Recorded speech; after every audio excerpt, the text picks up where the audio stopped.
Assalamualaikum warahmatullahi wabarakatuh. Hamdan wa syukran lillah, salatan wa salaman ala rasulillah.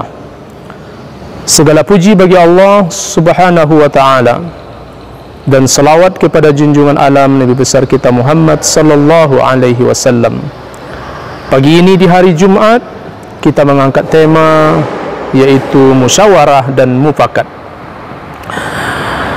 Rasulullah sallallahu alaihi wasallam dipublikasikan di dalam sejarah pada perang pertama Islam, yaitu perang Badar Kubra, pada tanggal 17 Ramadan tahun kedua Hijriah.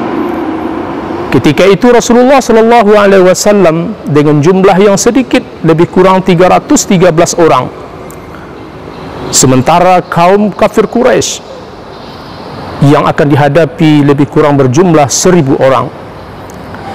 Jumlah yang tidak sepadan itu ketika sampai di Badar, lembah Badar, Rasulullah sallallahu alaihi wasallam mengumpulkan para sahabat. Di lembah Badar itu ketika mau masuk, terdapatlah mata air. Ada air yang akan diambil oleh mereka, para sahabat dan Rasulullah sallallahu alaihi wasallam. Lalu Rasulullah sallallahu alaihi wasallam menawarkan kepada para sahabat, kita dari sini, dari titik pertama mata air yang ada di lembah Badar ini. Mendengar itu, seorang sahabat yang bernama Hubab bin Munzir, dia bertanya kepada Rasulullah sallallahu alaihi wasallam, "Ya Rasulullah, apakah pendapat ini berdasarkan wahyu atau pendapat engkau pribadi ya Rasulullah?" Rasulullah sallallahu alaihi wasallam menjawab, "Wahai sahabat Hubab, ini adalah pendapatku, ini semata-semata ideku." Lalu Hubab bin Munzir, dia mengusulkan pendapatnya kepada Rasulullah sallallahu alaihi wasallam, "Ya Rasulullah, saya mengusulkan," karena kebetulan Hubab bin Munzir adalah salah seorang sahabat yang menguasai medan perang, terutama medan Badar. Dia mengusulkan kepada Rasulullah, "Ya Rasulullah, kita cari sumber mata air yang dekat dengan pasukan musuh. Di sana kita menggali mata air itu dan menjadi beberapa sumur. Kemudian kita isi tempat galian-galian kita itu dengan air sebagai bekal kita, sehingga musuh kehabisan air." Bayangkan, di dalam masa peperangan, air merupakan salah satu unsur yang terpenting. Mereka bersama-sama ketika itu mendengar apa yang diusulkan oleh Hubab bin Munzir. Mendengar itu, Rasulullah sallallahu alaihi wasallam melemparkan pendapat Hubab bin Munzir kepada para sahabat yang lain. Singkatnya, akhirnya Rasulullah SAW dengan para sahabat setuju dengan pendapat Hubab bin Munzir. Begitulah Rasulullah SAW bermusyawarah, bermufakat. Dia seorang pemimpin, tidak egois dengan pendapatnya sendiri. Inilah yang disampaikan oleh orang-orang yang dekat dengan Rasulullah SAW. Ada sahabat Anas bin Malik, pembantu Rasulullah SAW. Ada sahabat Abdullah bin Umar, ada sahabat Usamah bin Zaid, ada sahabat Abu Hurairah yang menduplikasikan peristiwa sejarah dan akhlak yang mulia Rasulullah SAW. Di dalam riwayat hadis Abu Hurairah radhiyallahu taala anhu, Rasulullah SAW bersabda, "Ma ra'aitu ahadan aktsara masyuratan min li ashabihi min Rasulillah sallallahu alaihi wasallam." Rawahu Tirmizi. Abu Hurairah berkata, "Saya tidak pernah melihat seorang pun yang lebih sering bermusyawarah dengan para sahabat dari Rasulullah sallallahu alaihi wasallam." Hadis ini disebut oleh Al-Imam At-Tirmizi di dalam kitab Sunannya dengan status hadis hasan. Orang yang paling sering, yang paling banyak bermusyawarah dengan para sahabatnya adalah Rasulullah sallallahu alaihi wasallam.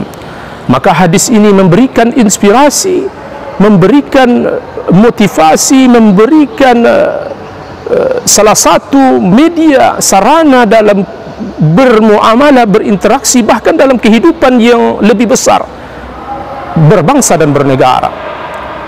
Begitulah bahawa suatu negeri, maka tuah negeri ada pada musyawarah dan mufakat. Apabila musyawarah dan mufakat ini dibiarkan ataupun tidak dijadikan sendi-sendi di dalam kehidupan, maka dia akan merusak tatanan kehidupan lainnya.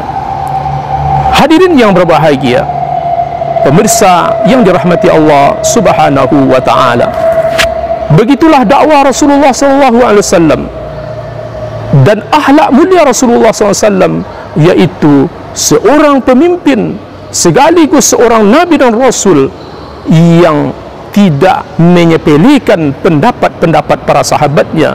Beliau mengambil suatu sikap yang disebut dengan musyawarah. Maka kata musyawarah ini sudah menjadi bahasa Indonesia. Maka dalam kehidupan berbangsa dan bernegara, kita sebut dengan istilah juga musyawarah. Itulah yang disebut pada sila keempat. Maka oleh kerana itu, Rasulullah SAW diabadikan oleh Allah Subhanahu wa taala di dalam Al-Quranul Karim pada surat Ali Imran ayat 159. A'udzu billahi minasyaitonir rajim. Fabima rahmatin minallahi linta lahum walau kunta fazzan ghalizal qalbi lanfaddu min hawlik fa'fu anhum wastaghfir lahum washawirhum fil amri fa iza azamta fatawakkal 'ala Allah innallaha yuhibbul mutawakkilin.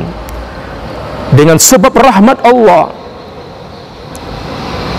kemudian rasa kasih sayangmu terhadap mereka, kelembutanmu terhadap mereka, hai Muhammad, kata Allah Subhanahu wa taala, maka maafkan mereka, kemudian ampuni mereka, ajak mereka musyawarah, sekalipun walau kunta fazzan ghalizal qalbi, sekalipun engkau, jikalau engkau berlaku kasar, jikalau engkau berlaku semena-mena, jikalau engkau berlaku keras, hati yang keras, sikap yang kasar, maka mereka akan lari darimu.